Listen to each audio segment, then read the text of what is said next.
back to the third installment of Game Changers online emotional health course. It's exciting and we're really looking forward to getting to some of the more meaty models and concepts. In this particular video, we want to look at the concept on that pre-course page that you were just on with the learning continuum, the motivation quadrants just above the learning continuum. That's what we're wanting to look at right now. And so this is really important. Tony Robbins has some really great stuff on how long does it take for us to change? How long does it take to change? When we really want to go on a journey of character change, how long does that take? Ask yourself that question. Think about your own life, and when you decide to do something, how long does it take for that to happen? And often we talk about how long does it take to form a good habit.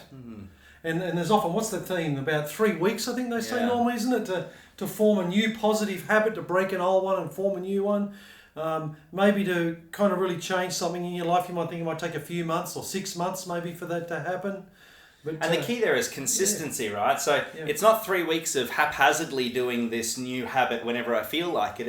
It's through, say for example, it's exercise. It's 3 weeks of consistently exercising every day for that whole 3 weeks. As soon as I become lazy and lethargic for 4 days in a row, well, the 3 weeks starts again. So for a lot of us, change can take years, I know a lot of people that have been in therapy for a number of years still trying to unlock that change that they first sought out a therapist about. And so we can flush tens of thousands of dollars down the toilet trying to achieve some kind of success or change within our mental health or emotional health or within our character, our personality, like Lauren was speaking about in the last video. And we don't seem to be getting anywhere 3, 4, 5 years later. And why is that? Josh, I think we might surprise them though when we tell them how long does it take then, how long does it really take in order to create that change? Well, see, Tony Robbins says that change happens in an instant,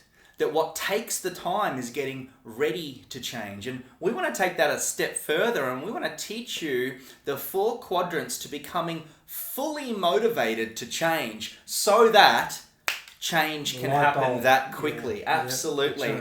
So many of us are trying to change before we're fully motivated. We're partially motivated. These quadrants, which we're going to teach you now, maybe we have one of those quadrants or maybe we even have 2 of those quadrants, and yet we can't change. And that's because there are quadrants missing within our motivation that keep drawing us back. And it can be a case of 1 step forward, 2 steps back, I think, for some of us. And it's interesting. Can I just interject with one thought here? Because I've asked myself this question. You all know, like I'm blind. And I look back on my life and I think, Josh, why is it that I've been able to achieve what I've been able to achieve? And I look at, or why am I still struggling with this? And I look at your life, or you look at your family or your friends or your colleagues. I look at other blind people and I think, man, what are they missing? What's the X factor? What is that motive that allows that light bulb to turn on? Absolutely. So that everybody, not just the elect few, not the 20% up the top and the 80% left behind down the bottom, but how do we get everybody into that mode of success? Right. And that's what these quadrants really, I think, are. Absolutely. If I was to ask someone, why didn't you get that thing you really wanted, whether it be a promotion or that new car or maybe it was the person that you wanted to marry, or maybe it was relational, I don't know, but there's something in your life you missed out on once. Why didn't you get it? And learning to play the guitar. All right.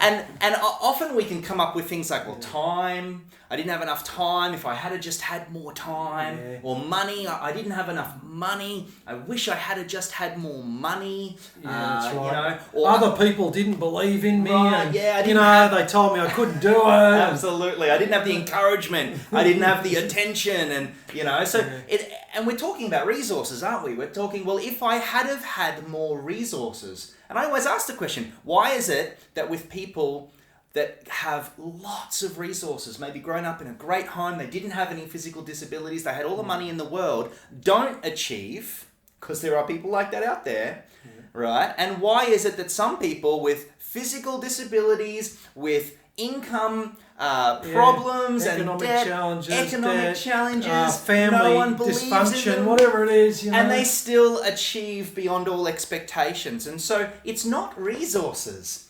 Well, the key therefore is resourcefulness, okay? It's not resources, it's resourcefulness. Now, being resourceful is a character virtue which some of us need to grow in. And we're going to talk about virtues and values further on. But a resource, we don't want to give you resources. We don't want to look at how you can create more time and more money so you can get the things you never were able to get before. We want to look at something that's going to help you within your resourcefulness. That's where this quadrant model for becoming fully motivated comes into play. So let's teach that to you now. The first quadrant, this is the upper right quadrant on that pie chart that you have. The top right quadrant is the first quadrant. And this quadrant is pain. Can you write pain on that first quadrant? And this is interesting. The metaphor I'm going to use is a leaky roof, okay? It's a drip coming down through the ceiling. You've got a problem in your roof that needs attention. It needs to be fixed. Well, I'm telling you folks, if it's not painful, you will not change, okay? If you're comfortably reclining in your recliner with a good movie on the TV, you've got your bucket of popcorn and your beer in your hand, or your Coke in your hand, and you're just loving life, and the drip is dripping above the sink, and it's dripping down into the sink fairly peacefully. It's not making too much noise. The water's carrying away from the pain, drain. man. There's no pain. You're not going to get up from that recliner, right? No, it's not. We'll just leave that for another day. We'll leave that for another day. So the first quadrant to becoming fully motivated to change is pain. Because if that drip of water was landing on your head while you're watching that movie, or you're in bed lying there and it's making a big, huge noise, all of a sudden it's uncomfortable. Right. And that motivates us to, look, I'm going to have to get up and do something about it. Absolutely. Let's look at the second quadrant. The second quadrant is love. There must be a connection. You know, we do it for somebody. So if it's dripping on your wife's head, maybe your car is sitting in the driveway and it's a hailstorm and it's your love of that vehicle. It's like, come on, get that thing out of... It's our love or our passion or our connection with the someone or something that motivates us to want to actually do something. Absolutely. We have to have someone or something to do it for. And often we don't have the kind of intrapersonal... Did you hear that? I did. A little note there on the paradigm that we've brought the program to you in, but we don't have the intrapersonal relationship with ourselves, that often we are not someone we deeply care enough for that we would do it for ourselves. Often if it was just us in a bachelor style living, we'd let that drip go on for weeks before we addressed it, because we just don't have the relationship with ourselves that we need. So often it's someone else or something else we need to do. As soon as I'm not a bachelor anymore, maybe I've moved in with my partner or my wife, suddenly my wife saying, could you please fix that? That's Suddenly that connection, or like Lauren said, the drip's dripping on your favourite guitar, so now you have something to do it for. That's right. All of a sudden, having someone or something to do it for increases our motivation. It's interesting, Josh, and I'm interested in your thoughts on this. I wonder sometimes whether women are a little more engaged with this, because with this particular quadrant. Because I think of a situation, for instance, where we've got visitors coming over for dinner tonight. Oh, quick, the house needs to be clean, it needs to be... And there's this mixture of pain, but also this kind of... We need to impress, or we need to be prepared for, or to make sure that the experience is pleasant for our visitors when they come. Well, I think hospitality plays a part as well. I think women, generally speaking, are more hospitable and like to host. And like to host well. I think guys are a little bit more, laid back and that's fine. And so, I mean, what's important here is the connection aspect. Now, whilst I'll agree with you, I think women tend to prioritize connection more than men do. I think that women tend to prioritize love and care and intimacy and vulnerability. All of this love quadrant part of motivation is instinctively in a woman. Oh, it's instinctive. A lot sure. more than it is in a man. But that doesn't mean it's not part of what motivates a man. And often for men, it's the quadrant that goes unchecked. Whereas women often always have that motivation. And the wife saying, hey, can you please do this, could be the love motivator. Or, hey, my wife sometimes nags me so much it's just increasing the pain. So we better go and do it. Yeah. Better go and do it because the pain's gotten so massive. But if you're struggling to change in an area of your life and you find that you have pain and you have connection or someone to do it for and you're still not able to make the change, these next two quadrants might hold a key for you, because the third quadrant, as we go clockwise around the pie chart, so the top right quadrant should be pain, the bottom right hand quadrant should be love. Now we move clockwise to the bottom left quadrant, and you should be able to write in there hope. Now this is really important and often where we get stuck. You see, if that drip is dripping on my head while I'm watching a movie, so the pain is there, and I have someone to fix it for, my wife who's in the house, whom I love dearly, but I know that drip is just going to come back 3 hours after I go up and mend the ceiling. It's just going to come right back. There is no hope that me getting up off this recliner is going to produce any kind of long life change. How often does that happen? Oh, all the time. I'll tell you what, I hope you need to know that there is a built-in guarantee. Absolutely. That when you put forward that effort, once you've self-motivated and done it, that you've now just solved your problems. Problems are now over. And if that doesn't happen, gee, it's hard to motivate yourself to do it. It's like kids going to school. What's the point of doing schoolwork? Yeah. I can't see why we need to learn this, because it's a hope thing. It's like, well, heck, even if I do learn this, is it actually going to change or improve my situation? And so, not saying school's a bad thing, because of course it is. No, but that's a really great really great metaphor there, Lauren, because often what we do when our children aren't doing what we know they need to do is we increase the pain quadrant. They may already have enough pain. They don't need more pain. They're struggling with the hope. Yeah. You increase the pain. And there's no love in it, because it's like, Absolutely. Because they don't see that, what am I doing this for? I mean, we're trying to encourage them to do it for themselves, if nothing else, is to help realise that their own lives will benefit from doing it. So, but it's certainly a key. And that's why this is so important to understand these four quadrants, and now 1, 2 and 3, is because they are such key motivators for us. And of course, the number 4, Josh, if we keep going around that clockwise, we're getting round now to the fourth quadrant, which is the top left-hand corner there. I want you to write down the word skills.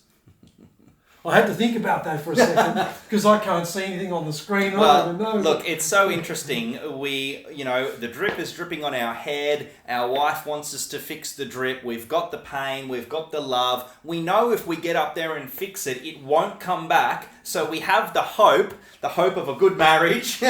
She's not going to leave me over this stupid drip. Right. the hope of dry clothing and a dry recliner. Right. And a good movie without being interrupted again. So we have those 3, but you know what? We don't have the skills. We can't. We don't know how to mend a ceiling. We don't know how to fix the tiled roof or the sheet metal corrugated iron roof. That's right. We just don't have the skills to do that. And coming back to those kids learning as well, so they might not quite know how to do the school work or the whatever too. It applies to so many things. Absolutely. You have to have the skill set to actually be able to do the job. And so and more to the point, if you don't have the skills, you won't even try. Even if you've got enough pain, even if you've got the connection, the love, the someone to do it for, and even if you've got the hope, if you know you're going to fail, or that's your mindset, you're not going to change. It doesn't matter how motivated you are in the other 3 quadrants. If you don't have the skills and you know you don't have the skills, or you've tried it in the past and you failed, so you question your skill set, well, then all of a sudden you've been able, you can find right now which of those 4 quadrants are holding you back from that change you always wanted. Now, according to Tony Robbins, this isn't his model, So I'm kind of interjecting our model with Tony Robbins' train of thought here. But if we were to become fully motivated in all 4 of those quadrants, change can happen in an instant. And I believe that. I've seen that in my own life, and the countless hundreds of people I've been able to help have certainly seen that. Lauren?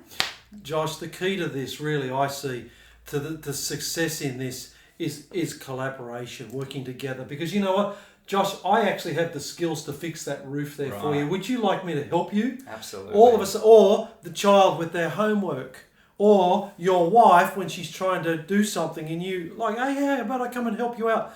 Because all of a sudden, now what have you done? Let's take the child doing their homework.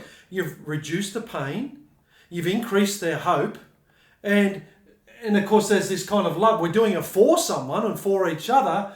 All of a sudden the task becomes so much easier. The burden becomes not only achievable, but just super light, you know. I mean, as the old saying goes, many hands make light work.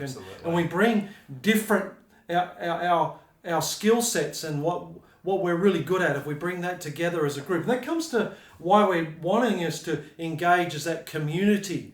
When you join the Facebook page, and connect with the other participants in this, you can share some of that together, and that'll help us to really learn how to embed some of these concepts. Well, you know, to kind of bring this to a close, people who don't have any motivation to make that change inside themselves, they're not going to enroll in this program. People who have all the motivation and really have all 4 quadrants rolling quite strong aren't going to enroll in this course, because they're going to be finding that traction in their character growth, in the change that they want to make. They're going to be finding that on their own.